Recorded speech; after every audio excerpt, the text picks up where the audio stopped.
고맙습니다. 내 아들이 결혼하는 것도 아닌데 왜 이렇게 행복하죠? 자, 우리 하트 제따하겠습니다. 하나님, 나의 심장으로 당신을 사랑합니다. 자, 옆에 보시고요. 아이 컨택하고요. 예수 그리스도 심장으로 당신을 축복합니다. 반대편 보고요. 예수 그리스도 심장으로 당신을 축복합니다. 고맙습니다. 고맙습니다. 이달의 말씀하겠습니다. 12해 동안에야 혈루증으로 앓는 여자가 예수의 뒤로 와서 그 고독가를 만지니 이는 제 마음에 그 겉옷만 만져도 구원을 받겠다 함이라. 예수께서 돌이켜 그를 보시며 이르시되 따라 안심하라, 내 믿음이 너를 구원하였다. 마태복음 9장 20절에서 22절 말씀. 여호와 나의 하나님 주님의 옷자락을 믿음으로 만집니다. 지금 나의 믿음을 보시옵소서. 나를 모든 역경에서 구원하여 주실 줄 믿습니다. 내 가족을 모든 어려움에서 구원하여 주실 줄 믿습니다. 내 나라와 내 민족을 모든 위기에서 구원하여 주실 줄 믿습니다. 성령님의 능력으로 선포하여 주옵소서. 내 믿음대로 될지어다. 예수님의 이름으로 기도합니다. 아멘. 반드시 여러분의 선포대로 기도대로 될 줄 믿습니다. 고맙습니다. 마태복음 3장 13절에서 17절은 예수님이 세례받는 장면이에요. 제가 들어가는 말에 이렇게 적었습니다. 우리는 삼일체 하나님을 믿습니다. 오늘 본문은 성부 하나님, 성자 예수님, 그리고 성령 하나님이 모두 함께 등장하여 사역하는 놀라운 장면입니다. 성자 예수님이 요단강에서 세례 요한에게 세례를 받습니다. 그때 하늘이 열리고 성령 하나님이 비둘기처럼 예수님 위에 임재하십니다. 그리고 하늘에서 성부 하나님의 소리가 들립니다. 이는 내 사랑하는 아들이요 내 기뻐하는 자라. 이 말씀에 대하여 조금 더 깊이 상고하려 합니다. 신학적으로 굉장히 중요한 용어가 있습니다. 삼위일체예요. 삼위일체. 그 영어로 트리니티 이렇게 이야기하는데, 이 삼위일체라는 것은 우리 하나님은 한 분이시지만 성부 하나님, 성자 예수님, 성령 하나님 이렇게 세 분의 각각 위가 있다 이렇게 이야기를 해요. 어렵게. 그런데 이 성부, 성자, 성령이 함께 등장하는 장면들이 몇 군데 없는데 오늘 이게 그 장면입니다. 세례 요한에게 이 성자 예수께서 세례를 받으실 때 하늘이 열리고 성령 하나님께서 비둘기처럼 내려오시고, 그때 하나님께서 하늘에서 성부 하나님께서 말씀하시는 거죠. 이는 내 사랑하는 아들이요 내 기뻐하는 자다. 성부, 성자, 성령이 동시에 등장하는 놀라운 본문입니다.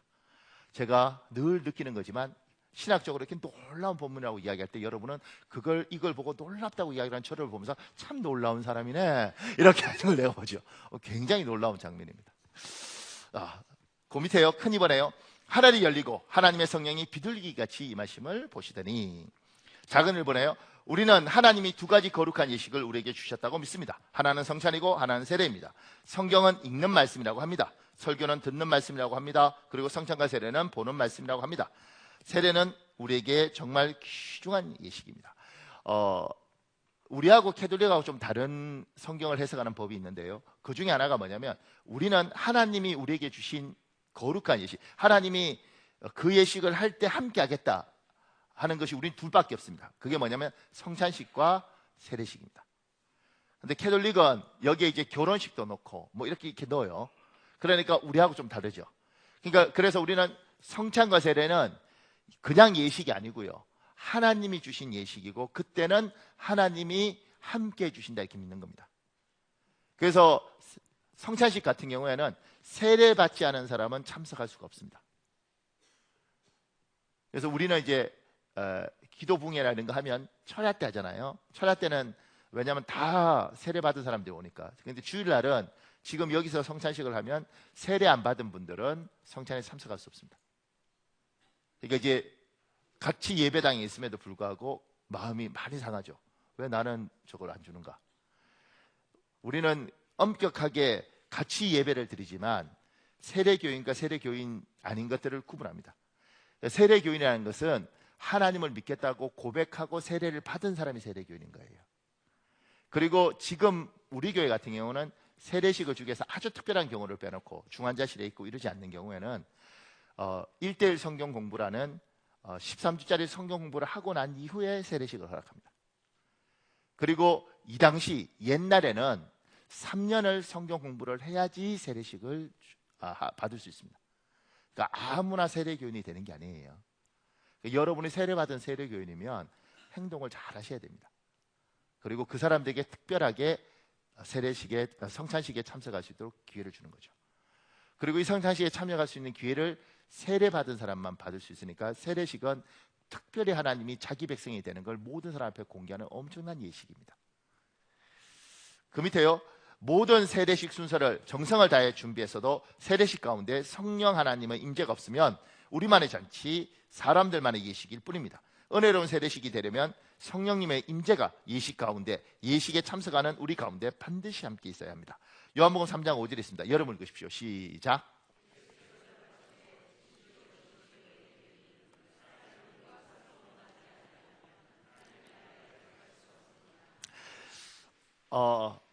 하나님 나라에 들어가는 것에 대해서 요한복음 3장 5절은 뭐라고 이야기하냐면, 물과 성령으로 나지 아니하면, 이렇게 이야기를 해요.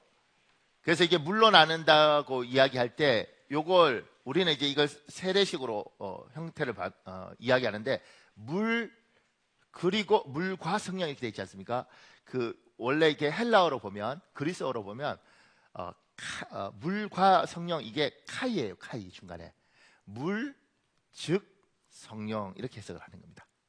그러니까 우리 같은 경우는 이제 유아 세례라는 거 줄 때 한 번씩 이렇게 한 사람씩 하잖아요. 그거 줄 때 왜 물을 뿌리냐면 물이 중요한 게 아니고 이 물의 성령을 상징하는 거예요.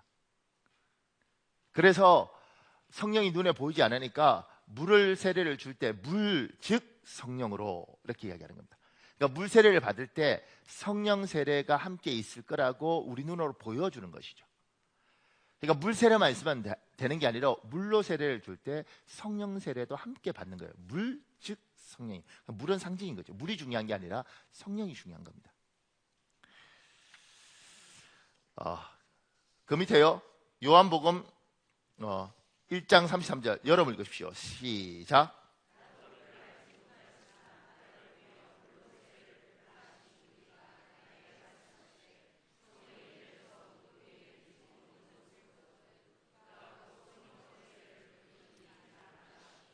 세례 요한이 메시아, 구세주 성자 예수가 누군지 몰랐는데 어떻게 알았냐면, 세례를 줄 때 하늘이 갈라지고 성령이 비둘기처럼 내려오면 그분이 메시아인 거예요. 세례식을 할 때 성령이 임하는 거 보면 이분이 메시아구나, 이분이 성자시구나, 성자 하나님이시구나. 그 성자 하나님에 대해서 확신하게 됐고요. 이 성자 하나님은 이 땅에 오셔서 뭘 하시냐면 성령으로 세례를 주시는 거예요. 그러니까 성령 세례식이 중요하죠. 그런데 성령 세례가 중요하다는 겁니다. 그래야 천국을 가는 것이고, 오늘 예수께서 세례를 받을 때 성령이 내려오시는 걸 통해서 얘들아 세례를 받아야 된단다. 그 세례는 그냥 의식이 아니고 하나님이 주시는 거룩한 의식이고 거기에는 성령의 임재가 함께 있단다. 형식적인 게 아니고 내가 내게 주는 특별한 예식이다. 이렇게 이야기하는 거예요. 제가 그 밑에 세례식에 관한 여러 가지 자료를 찾고 있는데 요렇게 표현하는 것 좀 특이한데, 요게 세례식의 어떤 형태 중에 하나예요. 요 사람은 이제 전직 무속인이었습니다. 보세요. 그럭저럭 교회 생활을 잘 적응해가고 있는데 어느 날 한 친구가 내게 물었다. 세례는 언제 받는 거야? 세례? 그거 꼭 받아야 돼? 그냥 하나님 믿으면 되는 것이지 세례 같은 거 받을 필요가 있는 거야? 그 친구의 주장은 강경했다. 예수님도 세례를 받았고 우리도 반드시 세례를 받아야만 예수님과 연합하여 하나님의 자녀가 되고 은혜를 받을 수 있다고 했다. 멀뚱멀뚱 쳐다보니 그 친구 하는 말이 명문이었다. 야, 너한테 어렵게 설명해주면 알아듣겠니? 쉽게 해줄게. 하늘나라에 호적 올리는 거야.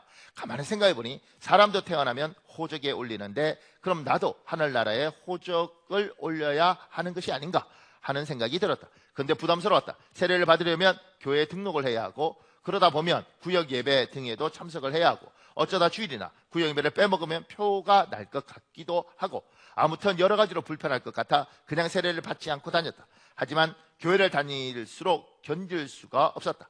나도 하늘나라에 가고 싶었다. 먼 훗날 죽었을 때 천국에 가려면 하늘나라에 호적을 올려야 한다는 그 말이 나를 짓눌렀다. 어쩔 수 없이 세례를 받기로 결심했다. 그런데 세례도 그냥 받는 것이 아니었다. 교회의 소정 교육을 7주간 받아야 했다. 7주간을 교육받고 교회에 등록을 했다. 그때까지도 간간히 기도 중에 귀신들이 보였다. 하지만 세례를 받음으로써 귀신들의 세계를 온전히 탈출할 수 있고 확실한 하나님의 자녀가 될 수 있다고 생각만 해도 괜히 눈시울이 붉어지고 가슴이 터질 듯이 좋기만 했다. 세례 교육을 받고 세례 문답을 우수한 성적으로 통과하였다. 드디어 1992년 12월 27일 내가 새로 태어난 날, 나는 단상에 무릎을 꿇고 머리 숙이고 하 목사님은 내 머리에 그 외 부목사님들과 장로님들은 함께 내 몸에 손을 얹으셨다. 두려웠다. 내림구 탈 때의 모습이 마치 텔레비전 영상처럼 내리를 스쳐 지나갔다. 산과 들로 철야기도를 다니던 시절도 떠올랐다. 이 세대로 한 번에 사탄 마귀 더러운 귀신, 악한 귀신이 내게서 떠나가고 진정 내가 하나님의 사람이 될 수 있을까? 어쩌면 오히려 벌집을 쑤셔놓은 격이 되는 건 아닐까? 이런저런 걱정과 두려움이 내게서 떠나지 않았다. 하지만 그 순간 나는 느꼈다. 여기서 내가 이겨내지 않으면 내가 사탄, 마귀의 해함을 두려워하여 꺾인다면 어쩔 수 없이 신제자, 속칭 무당이 되어야 한다. 그리하면 내 아이들은 무당의 자식이 되어야 한다는 그 슬픈 삶이 기다리고 있다는 것을 느끼자 온몸이 오싹해졌다. 드디어 집례가 시작되었다. 순간 내 몸에 그 무엇인가 엄청나게 강한 힘이 들어옴을 느꼈다. 아, 이것이 어찌된 일인가? 쓰러질 것만 같았다. 눕고 싶었다. 어지러웠다. 그와 동시에 까닭없는 눈물이 하염없이 쏟아졌다. 내가 왜 우는지 그 이유를 알 수가 없었다. 과거 10년간의 고통스러웠던 나날들이 주마등처럼 스치며 서러움까지 겹쳐 더더욱 눈물이 쏟아졌다. 그것은 차라리 통곡이었다. 그 와중에 나는 하나님을 부르짖고 싶었다. 하나님 아버지, 저를 받아 주시옵소서. 더 이상 고통의 세월을 겪게 하지 마옵시고 저를 받아 주시옵소서. 이제 제게는 영혼의 휴식이 필요합니다. 당신의 품 안에서 안식할 수 있도록 저를 받아 주시옵소서. 이 세상에는 더 이상 만족할 수가 없나이다. 나의 피난처가 되어 주시옵소서. 이렇게 가슴 속으로 부르짖는 동안 내 머리 위로 차가운 물이 쏟아졌다. 아, 이것이 물세례구나. 내가 지금 세례를 받는 중이구나. 조금씩 정신이 들었다. 나는 다시 속으로 외쳤다. 제가 바로 돌아온 탕자이옵니다. 그럼에도 불구하고 저를 받아주시니 감사합니다. 영적 전쟁이 바로 제 집안에 있었는데 이제 온 가족이 웃으며 하나님을 뵐 수 있으니 참으로 감사합니다. 그가 무속에서의 고통스러운 나날들, 하나님 아버지, 당신께서 저를 연단시켜 주신 것으로 생각하고 있습니다. 이 세상의 모든 일들이 다 당신의 계획 아래에 있다고 생각하고 있습니다. 저의 지난 영적인 고통들 역시 당신의 계획 속에 스쳐 지나왔다고 생각하니 한편으로는 너무 아까운 세월이었지만 또 한편으로는 감사하기도 합니다. 누구보다도 아버지 하나님, 당신을 더욱 사랑하겠습니다. 세례식이 그냥 예식이 아니고요. 세례식 가운데 이런 영적인 일들이 일어나고 하나님을 만나고 하나님 임재가 있는 게 이게 정상이라는 거예요. 아무것도 없는 게 정상이 아니고 거룩한 예식이고 인간들끼리 하는 모임이 아니고 회합이 아니고 하나님의 예식입니다. 성령께서 하시는 예식입니다. 그러니까 세례 안 받으신 분들 세례 받으십시오. 그리고 기도 많이 하고 준비해서 받으십시오. 놀랍습니다. 하나님 주시는 은혜가 있습니다. 그 밑에요. 작은 2번에요. 성령 하나님의 임재는 우리의 신앙생활의 전반에 걸쳐 중요한 부분입니다. 예배를 드릴 때, 큐티를 할 때, 찬송을 할 때, 복음을 전할 때도 성령님의 임재, 성령님의 도우심이 함께 있어야 합니다. 우리 요한복음 15장 26절에 있습니다. 여러분 읽어볼래요? 시작.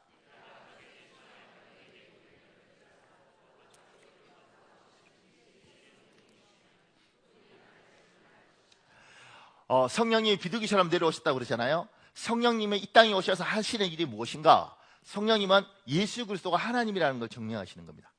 그게 성령님의 역할입니다. 성령 하나님은 이 땅에 오셔서 하나님이 일을 하시는 겁니다. 하나님의 뜻을 이루는 겁니다. 그게 성령 하나님의 역할입니다. 예배를 우리가 이렇게 예배를 하잖아요. 제가 말을 잘하고 여러분이 열심히 들어도 성령의 임재가 없으면 사람끼리 하는 모임이 되는 겁니다.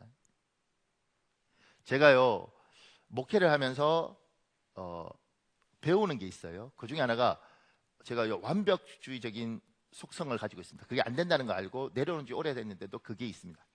그래서 설교를 할 때 늘 괴로운 게 하나 있었습니다.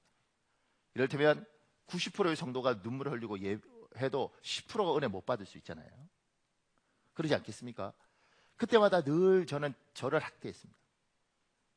요새는 뭐 한 2, 3년은 안 그러지만 제가 매년 한 보름 정도씩 맨날 금식하고 40일씩 철야를 교회에서 하고 계속 죄를 학대했어요. 왜냐하면 왜 이 집사님은 은혜를 못 받지? 왜 이 권사님은 은혜를 못 받지? 내가 왜 이렇게 부족하지? 그리고 저를 계속 학대했어요. 그거 참 힘든 일입니다. 그리고 이 은혜 못 받는 사람은 은혜 못 받을 때 왜 목사님 왜 이렇게 설교를 잘 못하시나 이렇게 이야기하기도 하고 우리 목사님은 능력이 부족하면 이렇게도 말을 하니까 늘 괴로웠습니다. 근데 어떤 분이 저한테 위로해 준 게 있어요. 근데 제가 이제 이것 때문에 괴로워서 어떻게 하다가 그분하고 이야기했는데 그분이 그런 거예요. 목사님, 교회에 저 많은 성도들이 목사님 설교를 통해서 하나님의 음성을 들었습니다. 듣고 울고 교회에 등록하고 그리고 인생이 바뀝니다. 은혜 못 받은 사람들은요, 목사님 개 탓입니다 이런 식으로 가더라고요. 지 탓입니다. 그건 자기 문제입니다 이렇게 하시는 거예요. 사람이요 듣고 싶은 이야기를 들으니까 기분이 확 좋더라고. 근데 그 말을 처음에는 어려웠죠, 받아들이기에. 근데 시간이 지나면서 내가 말을 잘하고 여러분이 열심히 들으면 은혜가 오는가? 사람끼리 하는 이벤트 행사, 칠순잔치는 그러면 되는 거예요. 그런데 우리는 예배를 하고 있고 이 예배는 저하고 여러분 사이에 성령이 임하셔서 기도하면서 나름대로 준비한 말씀을 전할 때 성령이 이걸 들고 여러분 안에 들어가서 여러분의 귀를 때릴 뿐만 아니라 심령으로 들어가면 하나님의 말씀이 되는 겁니다. 그런데 이게 성령께서 이 사람한테 이 말씀을 가지고 역사하지 않고 여기도 그걸 별로 인간적으로 듣고 있으면 이게 일어나지 않으면 그냥 사람들끼리 예배하고 있는 거예요. 그래서 이건 예배가 되고 여기에서는 성령의 역사도 있고 눈물도 있고 감격도 있고 그리고 응답도 있어요. 여기는 아무것도 없는 거예요. 그냥 왜 설교를 저렇게 하지? 우리 목사님 말 잘하네. 재밌네 오늘은. 이렇게 가는 거예요. 제가 목회하면서 두려워하는 게 있는데 두려워하는 것은 어느 날 우리 교회에서 성령께서 박 목사 내가 너희 창대 교회하고는 더 이상 같이 못하겠다. 너희들끼리 잘 해봐라. 그리고 성령께서 떠나는 것에 대한 두려움이 있습니다. 우리 교회 간증들 하잖아요. 예배당 저 문 딱 열 때 눈물 나기 시작해서 예배 마칠 때까지 계속 울었다는 사람들 있잖아요. 우리는 아무것도 안 했다고요. 그냥 그 사람 혼자 그렇게 울고 그 사람 혼자 하나님 만나고 설교 들으면서 자기 이야기를 다 듣고 그렇게 온 거예요. 그런 사람들이 굉장히 많잖아요. 우리 교회는 성령의 역사하면 이렇게 되는 거죠. 이건 성령의 역사가 있을 때 100% 그러면 얼마나 좋겠어요, 목사 마음에는. 근데 90%가 되든 70%가 되든 하나님이 역사할 사람에게 역사하고 하나님 앞에 간절히 말씀을 받는 사람이 하나님 그렇게 일하면 이게 복이 있는 거예요. 그런데 성령이 떠나시고 나면 사람이 자기 재주를 가지고 해야 되고 성도들은 자기 따나 똑똑한 능력을 가지고 말씀을 들어야 되는 거예요. 인간들끼리 하는 거예요. 인간들끼리. 제 개인적으로는 교회는 그러고 제 개인적으로 하나님께서 나는 더 이상 너를 쓰고 싶지 않다. 이러면 끝나는 거죠. 여수에 어떤 목사님이 있는데요. 은퇴하셨습니다. 근데 제가 젊었을 때 그분이 저한테 이렇게 이야기하시더라고요. 목사님 나는 이제 은퇴가 다 됐고 목사님은 젊고 똑똑하잖아. 근데 목사님 내 인생에서 이런 경험이 있었어. 그분이 정말 열심히 사셨는데 어느 날 누가 부흥회를 와달라 그러셨대요. 그래서 이제 부흥회를 갔답니다. 하나 앞에 여쭤보지도 않고. 근데 이제 부흥회를 갔는데 부흥회를 잘했대요. 뭐 목회를 오래 하셨으니까 얼마나 설교고 뭐고 잘하시겠어요. 그런데 부흥회를 하고 나니까 그 성도들이 돈을 많이 주더래요. 사례비를. 이제 설교 듣고 은혜를 받았는가 보죠. 그래서 자기가 이 사례비 들고 기도했대요. 하나님 너무너무 좋아요. 헌금 사례비도 많이 주고요. 아우 너무너무 즐거워요. 그러니까 하나님이 이렇게 말씀하시대요. 그분 이야기예요. 그분이. 좋냐? 너무너무 좋아요. 앞으로 계속 그렇게 살아라. 내가 가라는 데 간 것도 아니고 내가 역사한 것도 아니고 네 재주 갖고 네가 살았으니까 네가 계속 그렇게 살아라. 나는 내 인생 가겠다. 이런 식으로 하나님 이야기하셨다는 거예요. 그분한테 그날 이분이 하나님께 필요하는 다시는 내가 부흥에 안 다니겠습니다. 그리고 그분은 평생 부흥회를 안 다니셨어요. 이 이야기를 왜 저한테 했느냐면 이게 필리핀에 와서 한 이야기거든요. 친구들이 필리핀 놀러 가자고 해서 자기는 놀러 왔는데 필리핀에서 부흥회가 있으면서 강사로 쓰라 그런 거예요. 그러니까 이분이 너무 괴로워하면서 내가 하나님 앞에 평생 그런 일 안 하겠다고 했는데 친구들 때문에 놀러 오자 그래서 왔다가 해야 되니까 너무 괴로울 때 이걸 우리한테 이제 제가 그분 통역했거든요. 우리 앞에서 그 이야기 하시는 거예요. 목사님, 하나님이 세우지 않은 데 세고 하나님이 역사하지 않는데 내 재주를 갖고 하면 하나님이 일하지 않아. 하나님이 버리셔. 이렇게. 저도 그 두려움이 있는 거예요. 하나님이 박 목사 그만해라. 그러면 끝나는 거예요. 그 밑에요. 성령 체험이 없는 사람에게 성령 일하심에 대하여 이해시키는 것은 장님으로 태어난 사람에게 무지개의 색깔에 대해 설명하는 것만큼이나 어렵습니다. 성령 하나님의 임재, 성령님의 도우심은 놀랍습니다. 그래서 우리는 이것을 신비한 경험이라고 말합니다. 우리의 신앙생활은 신비합니다. 그러나 우리는 신비를 추구하지는 않습니다. 이게 굉장히 중요한 겁니다. 신앙생활은 신비한 게 있습니다. 응답도 신비하고 기도하다가 응답하는 것도 신비하고 기도하다가 하나님 역사하는 것도 신비합니다. 근데 그걸 추구하지는 않습니다. 우리 교회 어떤 집사님이 그래요. 목사님, 어젯밤에 목사님이 꿈에 나타났습니다. 그러더면 앞치마를 입고 나타나서 우리 집을 깨끗하게 청소해 주시고 목사님이 가셨습니다. 제가 그때 알았습니다.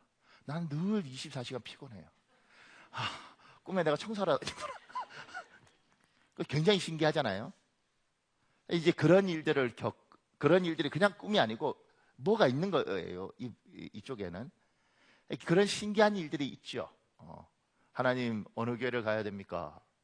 우리 교회 이렇게 왔다가 교회 형태가 특이하잖아요. 뭐 주일날 이런 거 이렇게 나눠줘서 읽고 이런 것도 특이하고 설교도 길고 뭐 좀 특이한 형태들이 있고 그러니까 이 교회 가야 됩니까? 그런데 내일 다른 교회를 가봐야지. 그리고 아침에 일어났는데 아침에 꿈에 예를 들면 전화 우리 사모가 꿈에 나타나서 오세요. 이래서 우리 교회 온 사람도 있다는 거예요. 그러니까 이제 이런 일은 그 사람 이야기하니까 우리가 알잖아요. 그렇지 않겠습니까? 그러니까 그런 걸 겪으면서 와 하나님 이렇게 일하시는구나. 겁나더라고요. 꿈에 이를테면 이신영 집사나 이렇게 나타나서 김광호 집사한테 나타나서 가세요. 이러면 어떡할까? 무섭잖아. 그러니까 이게 제가 보면서 하나님이 이런 신비한 일들이 있죠.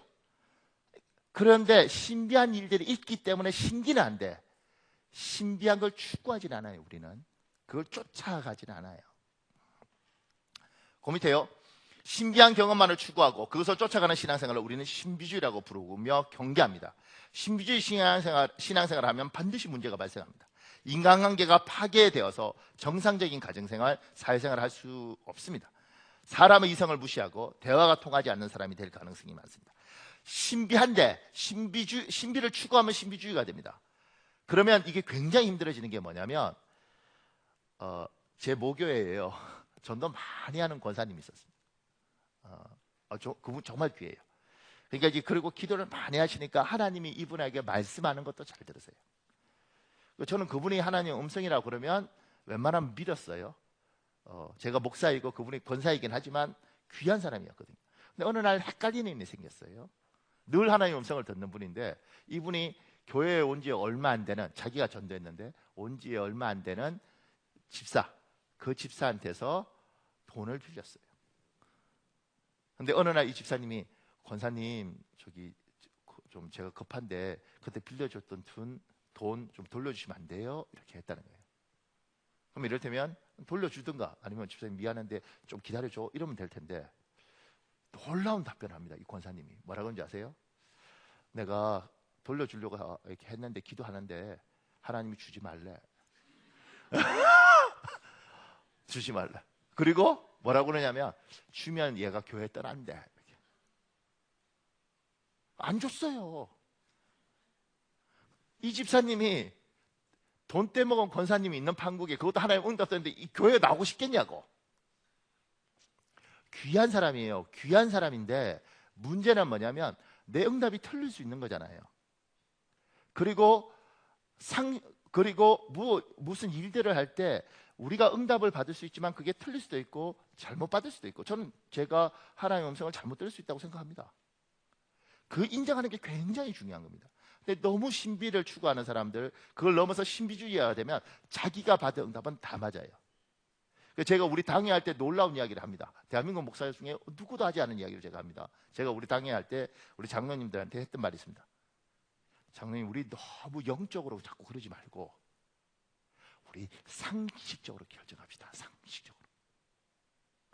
안 재밌군요.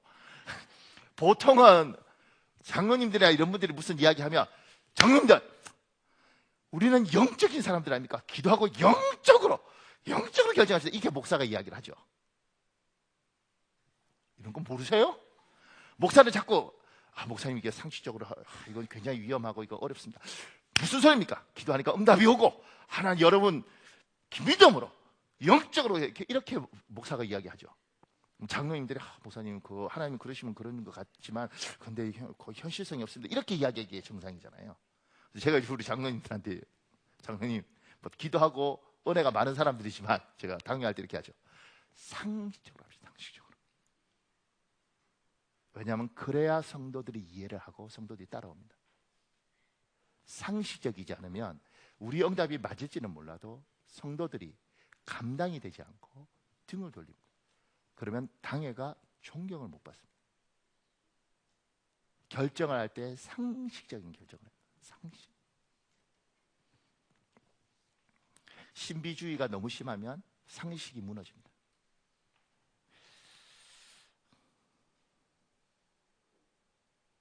갑자기 이거 엉뚱한 이야기인데요.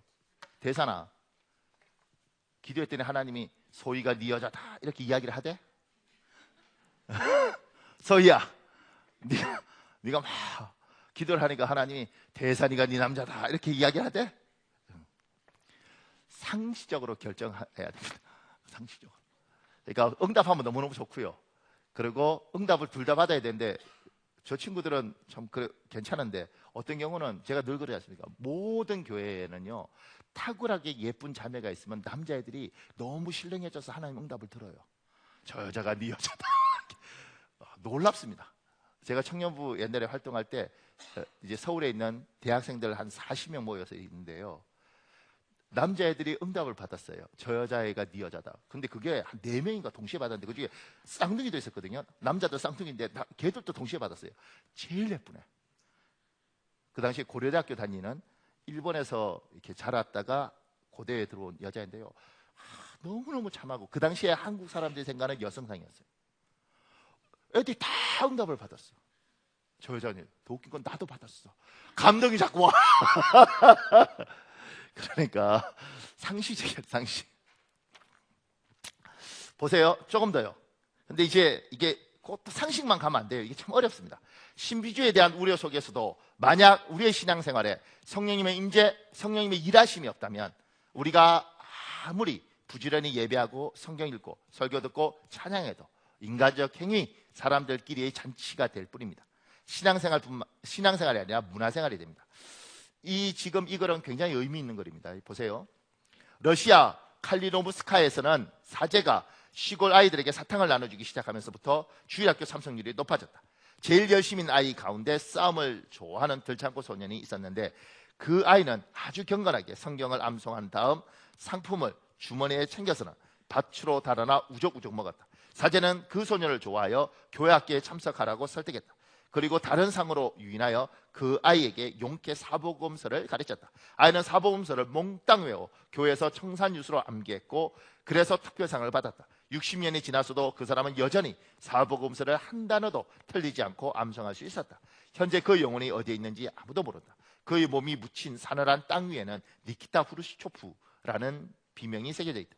그는 러시아의 대다수 참 신자들보다 복음서를 더 잘 알았지만 거기에 담긴 진리들을 자기 것으로 적용하지 못했던 것으로 보인다. 특히 2세대, 3세대 그리스도인들일수록 이런 위험이 크다. 그들은 다른 사람들의 성경 지식에서 유익을 얻고 기독교 문화의 여러 혜택을 누리고 있지만 성경의 진리들을 자기 것으로 삼지 않는다. 심지어 경건한 부모의 자녀들이 집을 떠나 제 인생을 살다가 이전에 듣던 진리들을 적용하지 못한 채 무덤에까지 갈 수 있다. 니키타 후르시초프 아십니까? 지금 세대는 모릅니다.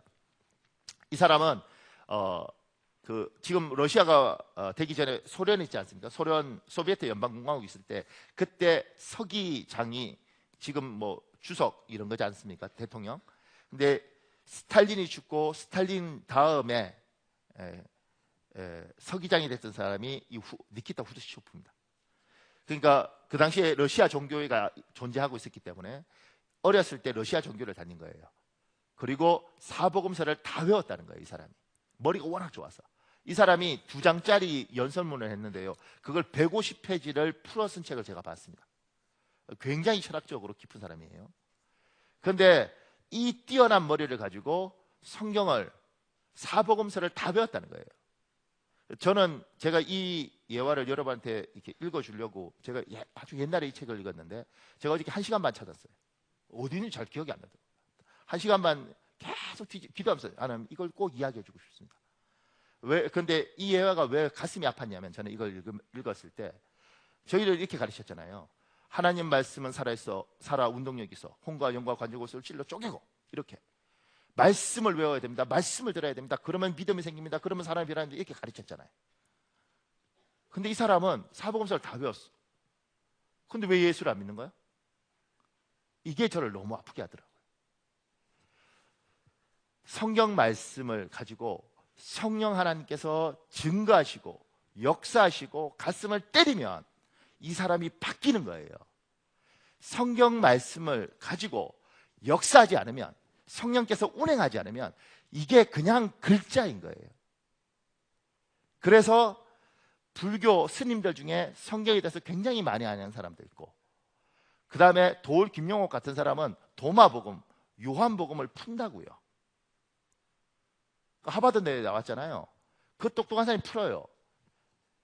제가 그 강의를 1시간짜리를 못 듣겠더라고요. 들으면서 너무 말도 되지 않는 소리를 하고, 저런 식으로 성경을 풀면 어떻게 되나, 이런, 너무 가슴이 아파서 들을 수가 없는 거예요. 그런데 누군가는 열광을 하고 누군가는 책을 냈고 그 사람 책이 팔려요.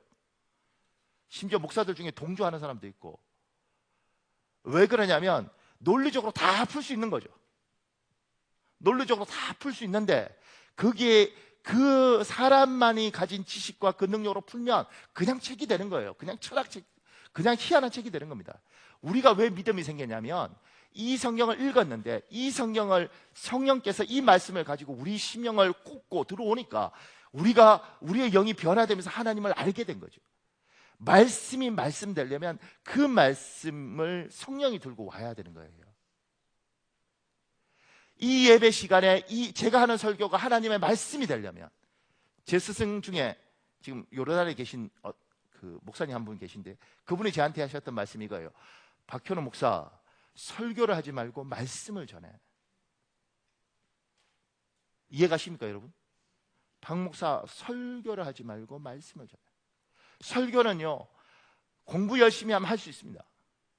근데 이 설교를 통해서 이 설교하는 시간에 하나님의 뜻을 전달하려고 노력을 하고 성령께서 역사하면 설교가 아니고 말씀이 되는 겁니다.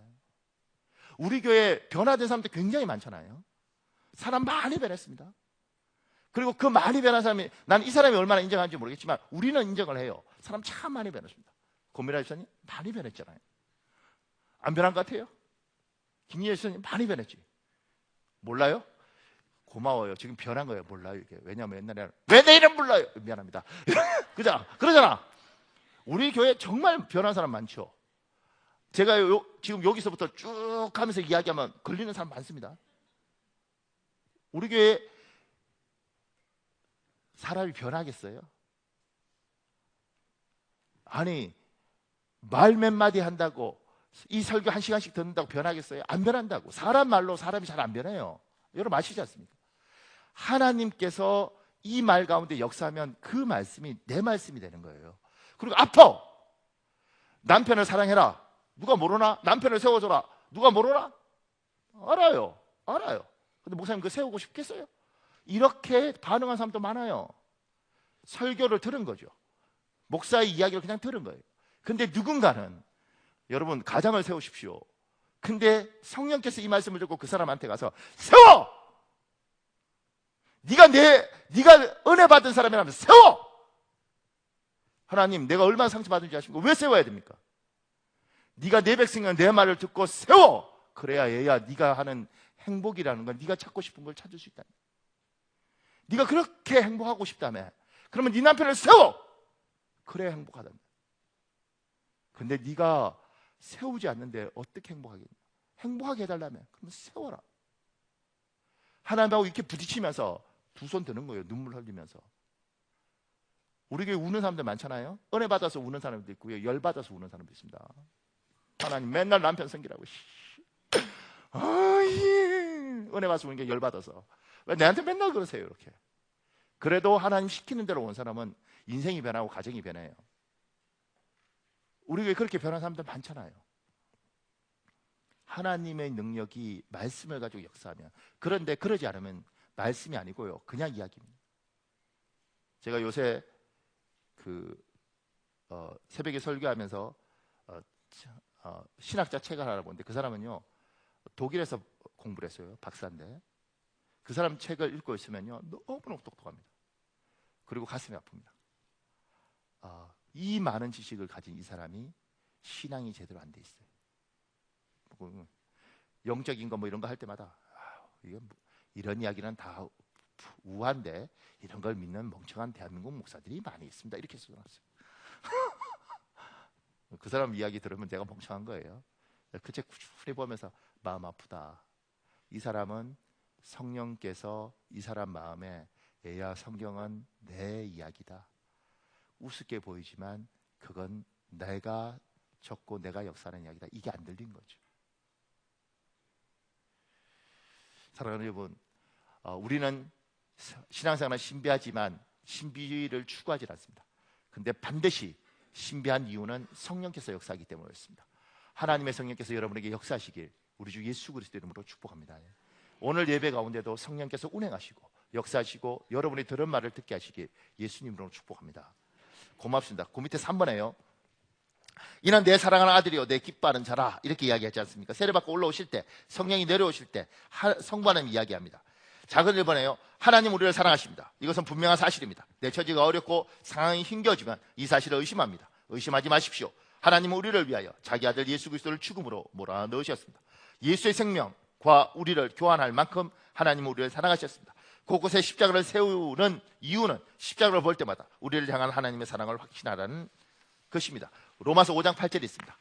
여러분 읽어볼래요? 로마서 5장 8절 시작.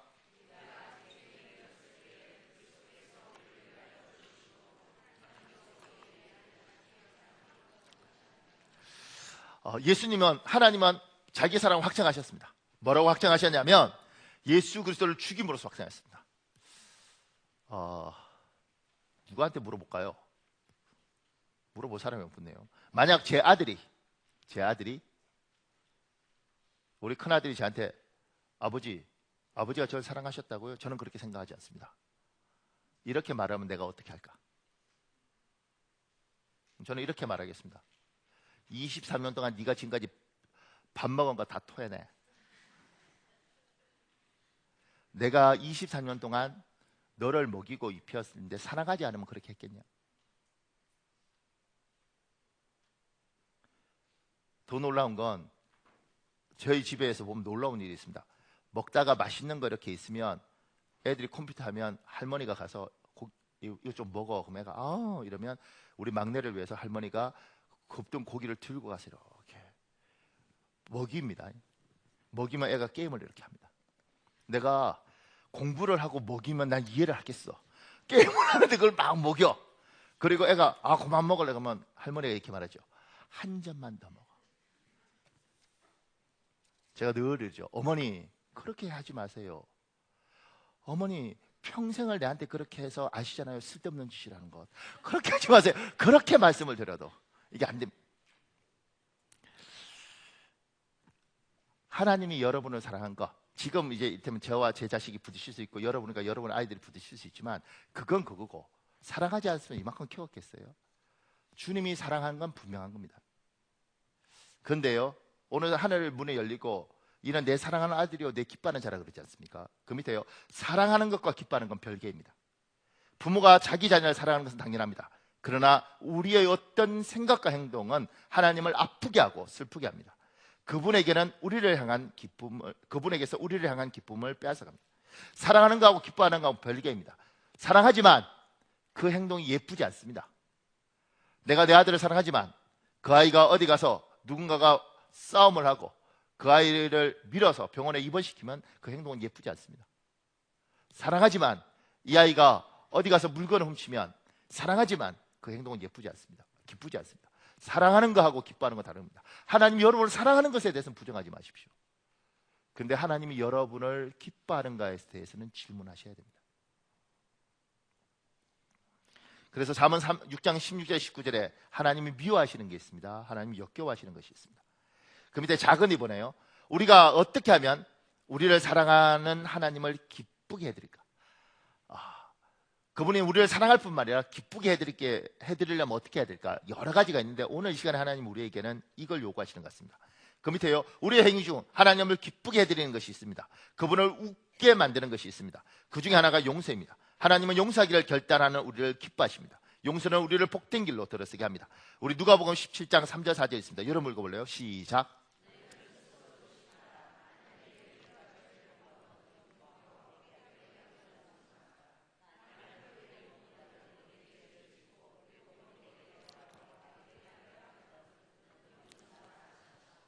용서하는 겁니다.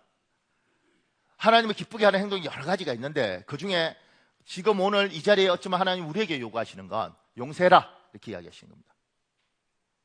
사랑하는 딸아, 아들아, 용서해라. 용서해라. 나는 네가 용서해주면 나는 기쁘겠다.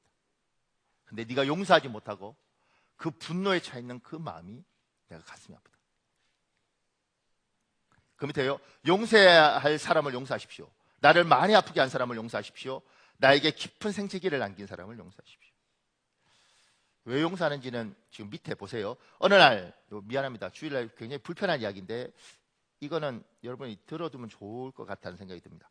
어느 자매는 수많은 고통을 겪어오는 가운데 영적으로 너무나 더럽혀졌습니다. 그래서 사탄이 틈을 타 결국 귀신이 자리 잡게 됐습니다. 그는 형용할 수 없는 증오와 분노를 품고 있었습니다.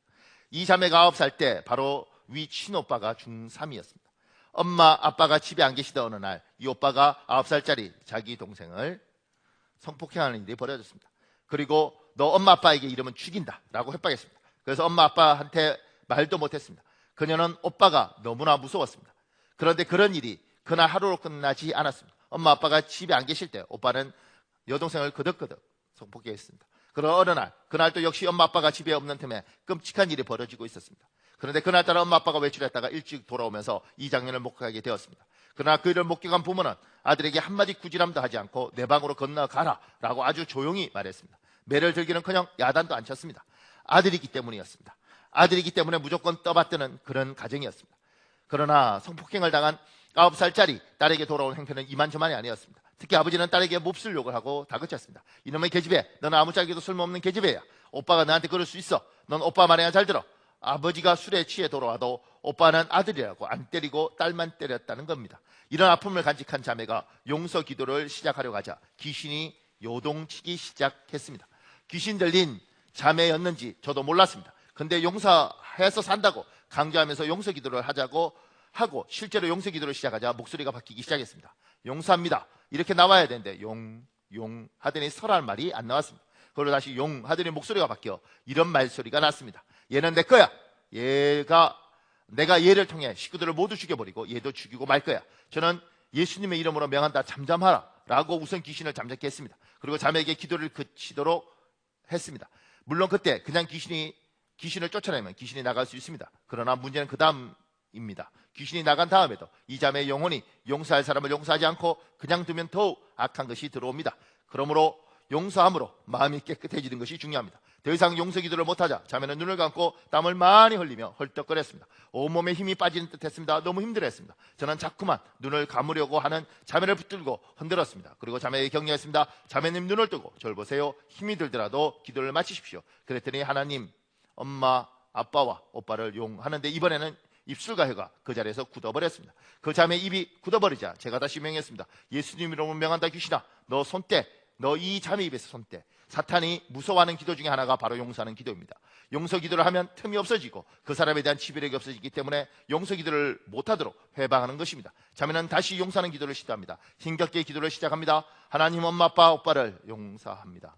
그야말로 힘겹게 기도했습니다. 저는 다시 한번 요청했습니다. 잘했어요 자매님, 한 번만 더 합시다. 다시 한번 해봅시다. 그래서 자매가 또다시 기도하기 시작했습니다. 하나님, 엄마, 아빠, 오빠를 용서합니다. 조금 전보다 더 힘있는 기도가 나왔습니다. 저 역시 다시 한번 명했습니다. 예수의 이름으로 명한다. 더러운 귀신아, 나가. 그랬더니 그 자리에 하품하듯이 하하며 귀신이 나갔습니다. 근데 하나가 나가고 다 된 줄 알았는데 귀신이 셋이나 더 있었습니다. 알고 보니 이 자매는 그간 수없이 자살 시도를 했습니다. 손목에는 자의 흔적이 수두룩했습니다. 칼뿐 아니라 약으로, 가스흡입으로 여러 차례 자살을 기도했던 터라 자매의 영혼에 자살의 힘이 들어와 있었습니다. 이번에는 자매에게 하나님께 회개의 기도를 드리라고 말했습니다. 하나님, 제가 제 목숨을 제 마음대로 하려 했던 것을 용서해 주옵소서. 주님께서 주신 생명을 함부로 하려 했던 것을 용서해 주옵소서. 주님, 회개합니다. 만일 우리가 우리의 죄를 자백하면 저는 미쁘시고 이로사 우리 죄를 사하시며 모든 불의에서 우리를 깨끗하게 하실 것이요. 저는 다시 명령했습니다. 귀신아, 너는 이제 있을 곳이 없다. 이 자매는 용서받아서 예수님의 이름으로 명한다. 나가. 그랬더니 그때부터 귀신은 꼼짝없이 전부 나갔습니다. 귀신이 모두 나가자 자매의 얼굴을 몰라보도록 환하게 광채가 났습니다. 눈이 반짝반짝 빛나 보였습니다. 같은 얼굴인데도 그렇게 예뻐 보일 수가 없었습니다. 예뻐지기 원하십니까? 용서하십시오. 그러면 영적인 아름다움이 나타납니다. 조금 신비한 이야기죠. 그럼에도 불구하고 이런 일들이 있는 겁니다. 그러니까 여러분이 누군가를 미워하고 누군가에 대한 증오심이 있으면 사람이니까 그렇게 감정을 갖는 거죠. 근데 그 감정에 악한 것들이 자리를 잡아서 어느 순간인가 내가 너무너무 행복할 수도 있는데 이 감정에 어둠이 불을 붙이며 확 하는 게 일어나는 겁니다. 그래서 때로는 누군가에게 저렇게 과도하게 화낼 필요가 있어? 왜 저러지? 확 하는 겁니다. 그러니까 마음에 미워하는 것들이 없고 마음에 생채기들이 없어야 됩니다. 특히 영적 지도자는 이게 해결되지 않으면 이게 누군가에게 갑니다. 이게 어떤 결정적인 순간에 나타납니다. 그래서 다 용서하고 살아야 되는 거예요. 미워하는 사람 없는 것. 하나님 왜 기뻐하시냐면 하나님을 기쁘시게 하는 건 내 마음에 미워하고 상처가 없도록 이렇게 하면 하나님이 이 마음이 복을 받을 수 있는 마음이라서 기쁜 거예요. 그런데 이게 안 되면 이게 상처가 언제든지 올라올 수 있는 겁니다.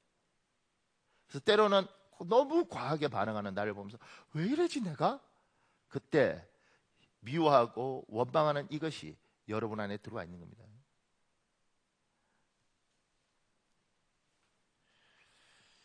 근데 제가 지금 이 설교 듣고 힘들어하는 사람이 있을 수 있어요.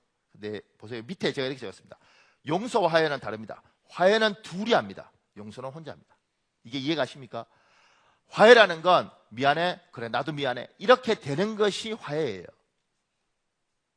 그러니까 내가 용서를 해도 저쪽이 용서가 되지 않고 그러면 내가 아무리 제스처를 해도 여기서 반대하면 이게 안 되는 겁니다. 이게 화해예요. 화해를 하라는 게 아닌 겁니다. 용서를 하라는 겁니다. 내가 저 사람한테 어떻게든 잘 지내려고 해도 우리가 도저히 잘 지낼 수 없는 사람들이 이 땅에 많이 있습니다. 왜 저 사람은 저렇게 생각하고 왜 저 사람은 저렇게 행동하는가 모르겠어요. 근데 그 사람은 그렇게 살았는가 보죠. 어떡하겠습니까? 3살짜리 4살짜리도 말 안 듣는 이 세상에 나이가 40이 되고 50이 됐는데 어떻게 이야기가 되겠습니까? 그러니까 이게 안 되는 거예요. 안 되는 사람한테 대자고 자꾸 이야기하니까 상처가 깊어지는 거예요. 나는 애쓰는데 나는 노력하는데 이 사람은 뭐가 그렇게 내가 잘못했는지 그렇게까지 할 이유가 있나? 그러니까 너무너무 화가 나고 너무너무 억울하게 되는 거예요. 화해하려다가 지치는 거죠.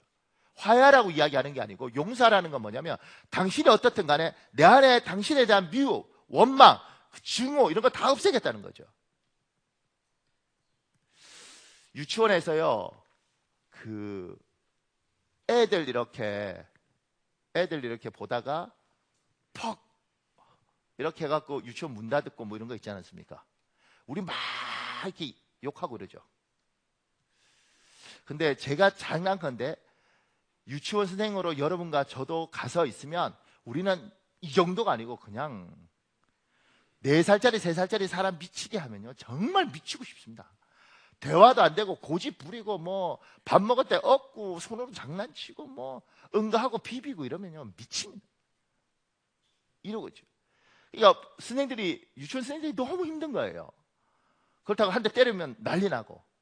그래서 유치원 선생들이 교육을 가면 그 교육 선생이 이렇게 가르친답니다. 여러분 많이 힘드시죠? 특히 말 안 통하는 것들 정말 미우시죠? 여러분 잊지 마십시오. 여러분 1년만 하면 거기서 벗어나지만 걔 부모는 평생 책임져야 됩니다. 할렐루야. 그러니까 이제 선생님들이 어떻게 참냐면 애가 막 이상한 짓 할 때마다 에휴 너 평생 데리고 사는 네 엄마도 있는데 나는 이러고 참으라는 거예요.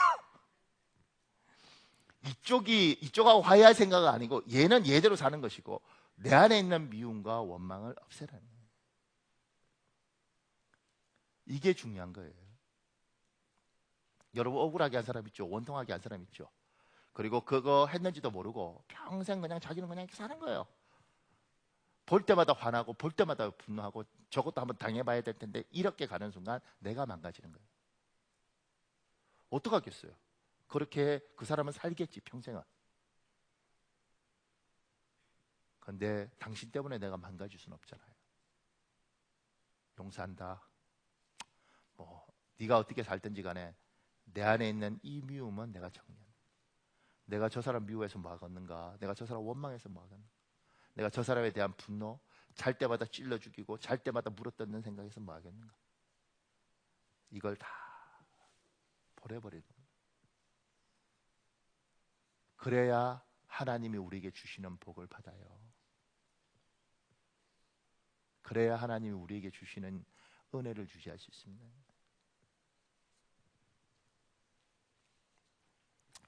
그 밑에요. 나 자신을 용서하십시오. 내 삶을 크게 고통스럽게 만들었던 과거의 나를 용서하십시오. 내 인생을 매우 아프게 했던 결정을 한 과거의 나를 용서하십시오. 제가 오늘도 어떤 분하고 잠시 이야기하는데 그분이 그러더라고요. 목사님 저는 제가 용서가 안 돼요. 일부 예배하고 우리 집을 이렇게 만들었던 제가 용서가 안 돼요.